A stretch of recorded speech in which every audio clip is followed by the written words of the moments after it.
It's that time once again for Sports Tour on Enterprise TV. We are live and ready to take a tour of all the trending talking points in sports today. Welcome to Sports Tour on Enterprise TV. I'm Josh Ikokoli, and here is our package for the day. The Super Eagles of Nigeria are back in the country as the team touched down the Nnamdi Azikiwe International Airport in the early hours of Wednesday. The Super Eagles of Nigeria remain top of Group D despite Benin Republic defeating Libya 2-1 in the other group game. Luton Town signed Super Eagles AFCON winner Victor Moses on a free transfer. Super Eagles defender Michelle Alozie signs contract extension with her club Houston Dash. Why Nigeria didn't beat 2020 Olympics and Paralympics medal record, Minister of Sports Senator John Eno. In boxing, Anthony Joshua explains how he learned from rival Tyson Fury to beat Francis Ngannou as he prepares for his upcoming fight. In Formula 1, Aston Martin have confirmed the signing of legendary Formula 1 designer Adrian Newi as managing technical partner and a shareholder of the team. He will earn a basic salary of £20 million, rising to £30 million with bonuses. In football outside the continent, the Netherlands played an entertaining 2-2 draw against Germany. England, Greece, Czechia and Georgia recorded wins in the UEFA Nations League, while in South America, a Messi-less Argentina and Brazil lost in the 2026 FIFA World Cup qualifiers. We will also give you updates on the World Cup qualifiers in Asia and the result of the games played in CONCACAF's Nations League as we bring the curtains down on this month's FIFA international window. Let's take a short break on the program. When we return, we will be going into detail on all the items on our menu.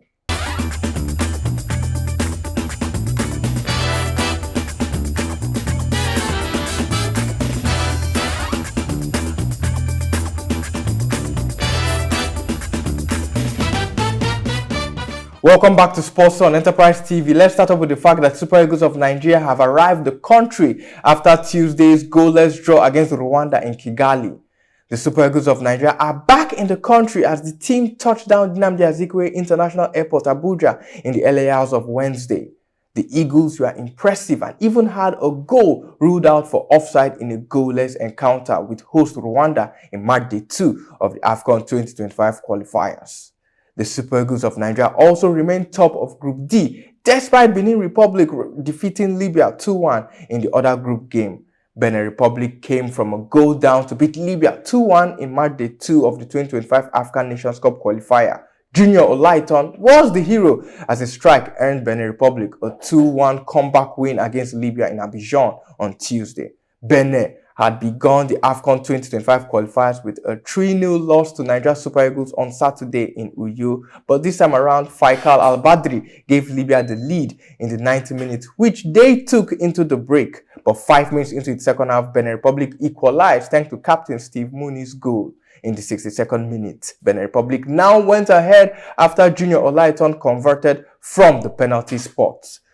With the victory, the Cheetahs have maintained their 5 consecutive home victories record and are second on the 2025 African Cup of Nations qualifying table with 3 points from 2 games after Nigeria, who defeated Benin Republic 3-0 in match day 1 at the Godswill Akpabio Stadium in Uyo and played a goalless draw with Rwanda, maintained top spot with 4 points. In other AFCON 2025 qualifiers, Eswatini lost at home to Mali, Mozambique defeated Guinea-Bissau 2-1, Rwanda played a goalless draw with Nigeria, South Sudan lost at home to South Africa 2-3, Botswana 0, Egypt 4, Gabon 2, Central African Republic 0, Guinea 1, Tanzania 2, Liberia 0, Algeria 4, Namibia 1, Kenya 2, Zimbabwe 0, Cameroon 0, Benin Republic 2, Libya 1, Burkina Faso 3, Malawi 1, Cape Verde Islands 2, Mauritania 0, Chad 0, Ivory Coast 2, Zambia 3, Sierra Leone 2. English Championship side Luton Town have announced the signing of Super Eagles and Chelsea legend Victor Moses. The Hatters were relegated from the Premier League last season and find themselves 23rd in the Championship.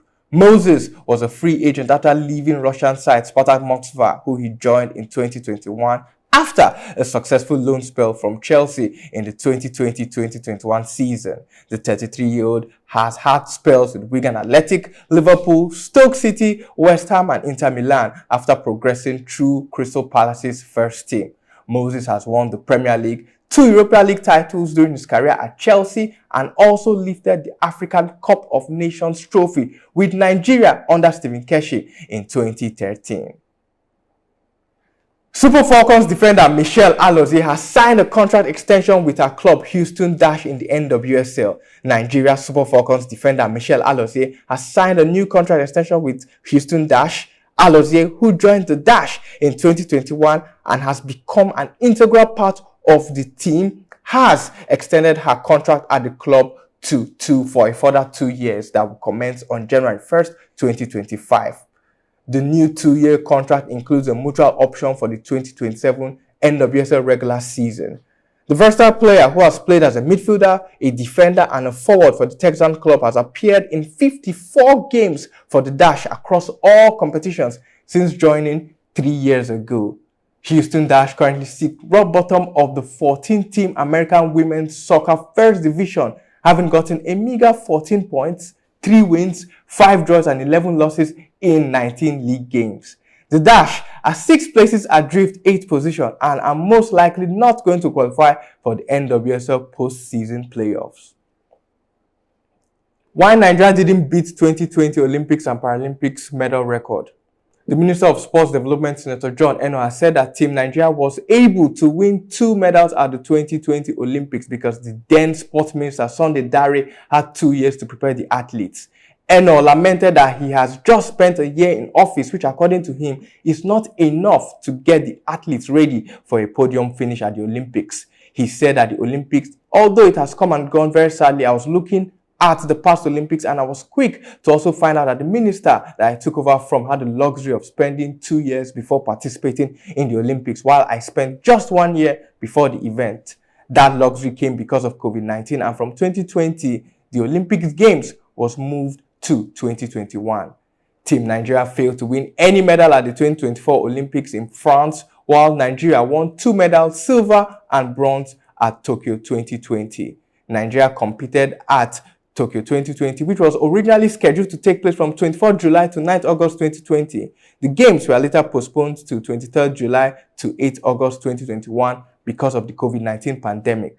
Since Nigeria made its debut in 1952, the nation have appeared in every edition of the Summer Olympic Games with the exception of the 1976 Summer Olympics in Montreal because of the African boycott. Nigeria's best performance at the Olympics was at Atlanta 96 when the team won 2 gold, 1 silver and 3 bronze medals. Meanwhile, in the Paralympics, Nigeria recorded her worst performance at the Games with 2 gold, 3 silver and 2 bronze medals for a total of 7 medals.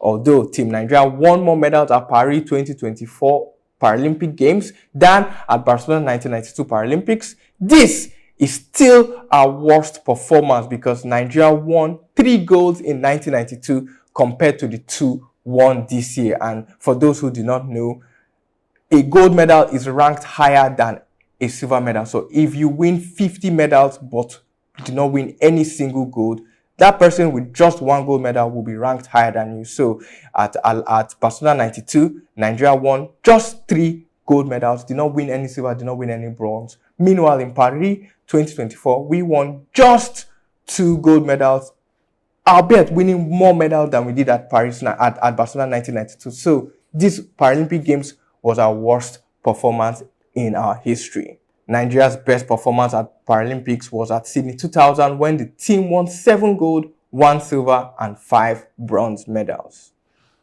In boxing, Anthony Joshua explains how he learned from rival Tyson Fury to beat Francis Ngannou as he prepares to face Daniel Dubois. Anthony Joshua has revealed he was able to KO Francis Ngannou after learning from Tyson Fury's struggle against the former UFC champion. Fury was taking the 10-round distance by Ngannou last year after climbing off the canvas in the 3rd round. The Brit was given the nod on the scorecards after being given an almighty scare by the boxing debutant. But Joshua had no such difficulties, knocking out Fury in the 2nd round. Joshua, who will now attempt to become a 3-time heavyweight world champion when he takes on Daniel Dubois at Wembley next weekend, has revealed he was able to learn tricks from Fury's fight with the Cameroonian. Joshua, who lost his world titles to Alexander Usyk in September 2021 before losing his rematch with the Ukrainian, has now racked up wins over Jermaine Franklin, Robert Helenius, Otto Wallin, and Ngannou. The 2012 Olympic gold medalist insists he never stopped believing he would return to the top as he prepares to fight for another world title and perhaps a third showdown with Usyk in the future. In Formula 1, Aston Martin have confirmed the signing of legendary Formula 1 designer Adrian Newi as managing technical partner and a shareholder of the team. Newi will leave Red Bull during the first quarter of 2025. Newi will join Aston Martin and will work with two-time Formula 1 world champion Fernando Alonso for the first time in his career. The 65-year-old's exit from his role as chief technical officer at Red Bull was confirmed in May after an apparent breakdown in the relationship with team principal Christian Horner. Newi will start work at Aston Martin March 1st, 2025, having agreed to remain with Red Bull until then to see out his work on the company's first hypercar, the RB17, which will be used in the 2025 season for Red Bull. Newi's signing is the latest show of ambition from Aston Martin owner Lawrence Stroll, with the team having recently appointed former Ferrari designer Enrico Cardile as chief technical officer and former Mercedes engine guru Andy Cowell as group chief executive. Newi will work with two-time world champion Fernando Alonso, who drives for the team, alongside Lance Stroll, the son of the team's owner. Aston Martin will hope Newi can play a key role in the design of their car for the 2026 season, which sees the introduction of new regulations and presents a major opportunity for the team to establish itself among the sport's elite squads. Newi has proven on multiple occasions he can design a race-winning F1 car when changes to the regulations take place, showing that most recently in 2022 with Red Bull. The 65-year-old had designed 14 championship-winning cars in his career while at Williams, McLaren, and Red Bull, where he had worked since 2006.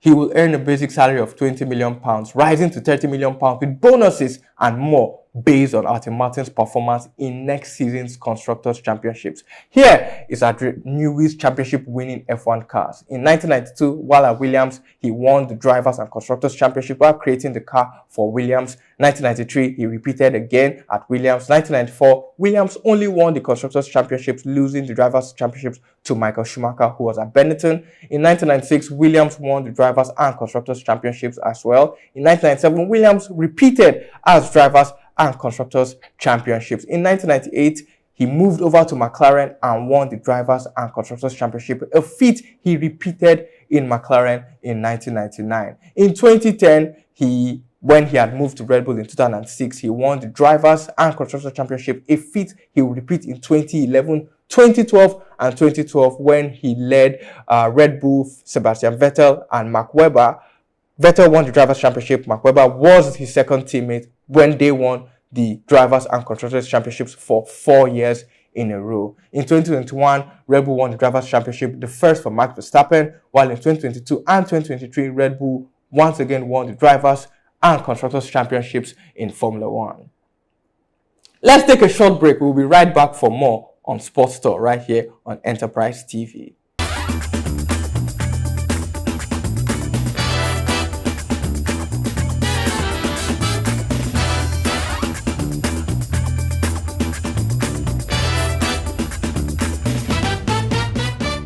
Welcome back to Sports Store on Enterprise TV. In football, outside the continent, Harry Kane celebrates his 100th cap with a brace as England record a 2-0 win over Finland in the UEFA Nations League on Tuesday. Meanwhile, four-time world champions Germany conceded their earliest goal in 50 years in an entertaining 2-2 draw against the Netherlands. In other results in the UEFA Nations League, Hungary started proceedings in that particular one by playing a goalless draw against Bosnia and Herzegovina. Like I mentioned earlier, Netherlands held Germany 2-2 it was a home game for the Dutch in that particular UEFA Nations League encounter.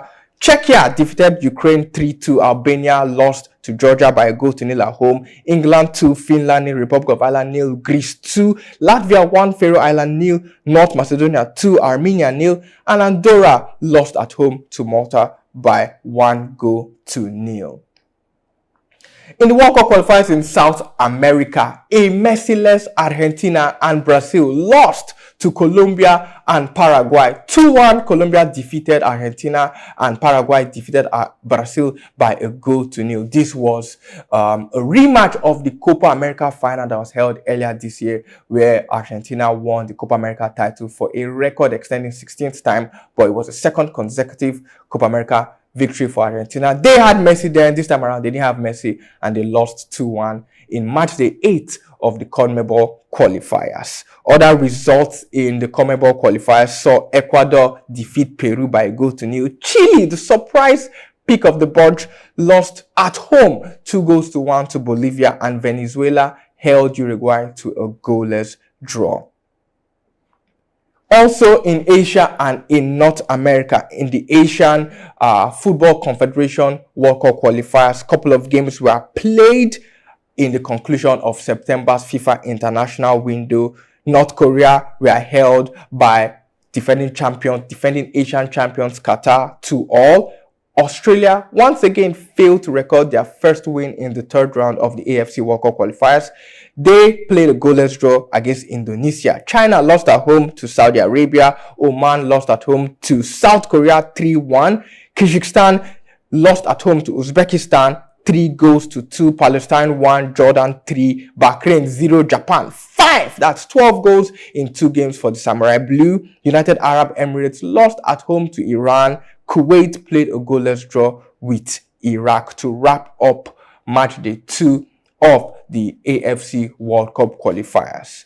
In North America, let's tell you that a couple of games were played in the CONCACAF Nations League. Guatemala held Costa Rica to a goalless draw. Aruba 0, Puerto Rico 1, Haiti 6, Saint Martin 0, Martinique 2, Guyana 2, Guadeloupe 1, Suriname 0, Curacao 4, Saint Martin 0, Grenada 1, St. Lucia 2, and in other results, Dominican Republic defeated Dominica 2-0, Cuba 1, Nicaragua 1, Barbados 3, Virgin Islands, US Virgin Islands 0, Trinidad and Tobago 0, French Guiana 0, Belize 1, Anguilla 0, Antigua and Barbuda lost at home to Bermuda by a goal to nil. St. Kitts and Nevis defeated the British Virgin Islands by 2-0. Honduras lost to Jamaica, with Michael Antonio scoring the winner from a penalty spot.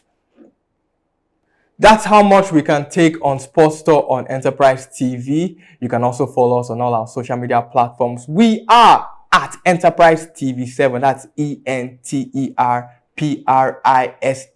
TV 7 on YouTube, on Facebook, Instagram, X, formerly known as Twitter, and on TikTok, where we give you all the updates, the exclusives, and the news you can use. But before we go, let's leave you with this quote from Michael Phelps, the greatest Olympian in history. And he said, "You can't put a limit on anything. The more you dream, the farther you get." I'm Josh Ike-Okoli, and I want to thank you for the privilege of your time. Until next time on Sports Store, hasta luego.